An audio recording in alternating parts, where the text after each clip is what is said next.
Thank you, Mr. Chairman. My question is directed to Chairman Bernanke.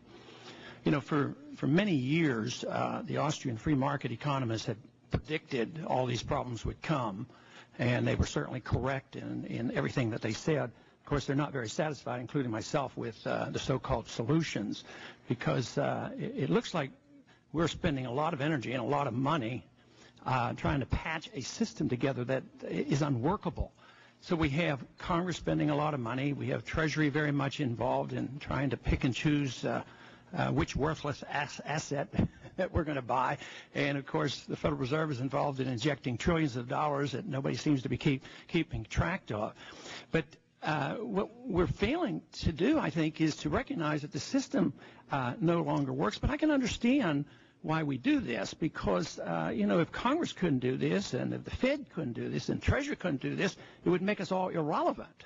And instead of looking at the causes of this and then finding the solutions aren't going to be found here, we have to make ourselves feel pretty important. But I think there's another reason why we think we're pretty important. It's because, in a way, our interference in the market corrections that tried to come about since 1971 seemed to work.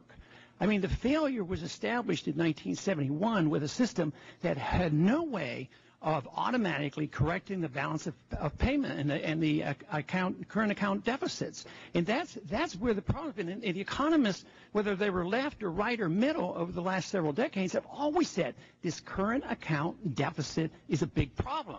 And now it's totally out of hand. So here we are struggling with all these rules and shifting back and forth and really getting nowhere. But my question is directed toward when we come to the full realization that the system is unworkable, what are we going to do? What have you thought about doing? And already we see talk in the newspapers. We see articles about a new international world reserve currency. And to me, that's pretty important, because the fiat dollar reserve system is not going to work anymore. And that's the information that we have to accept and decide what we're going to do in the future. Also, this is not new in history. Currencies have failed, financial systems have failed, and generally, to restore the confidence that everybody's talking about, they usually have to go back to a currency with integrity to it, rather than just fiat money.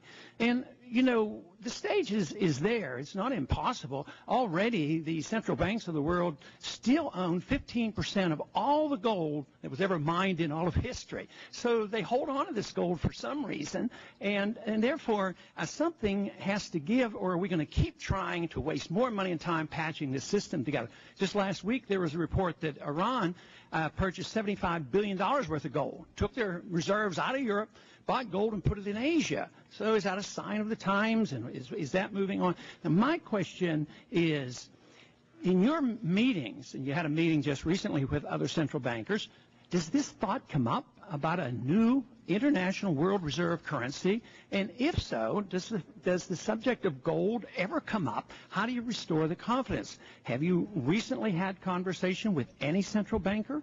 And is there a move on to replace the dollar system? Because this dollar system is essentially declared dead. Because it's not working. But this indeed was predictable because of these tremendous imbalances that were never allowed to be corrected, and they were always patched up. We always came in. We'd spend. We'd inflate. We would, run up deficits. And since 71, we've been able to correct these problems. Could you tell me what kind of conversations you've had regarding a new reserve currency? Yes, Congressman. I don't think the dollar system is dead. I think the dollar remains the premier international currency. We've seen a good bit of appreciation in the dollar recently during the crisis, precisely because there's been a lot of interest in the safe haven and the liquidity of dollar markets. And the Federal Reserve has been engaged in swap agreements to make sure there's enough dollar liquidity in other countries because the need for dollars is so strong. So I think the dollar system remains quite strong. I do agree with you very much on one point, which is about the current accounts. The current account imbalances have proved to be a very serious problem. It was, in fact, the large capital inflows from those current accounts which created a lot of the financial imbalances we saw and have led to some of the problems we're seeing. And one of the silver linings in this huge gray cloud is that we're seeing some improvement in greater balance in our current account deficits. But does the subject of a new regime ever come up? No, it doesn't. And does the subject of gold ever come up in any of your conversations? Only in terms of the sales that the central banks are planning. The gentleman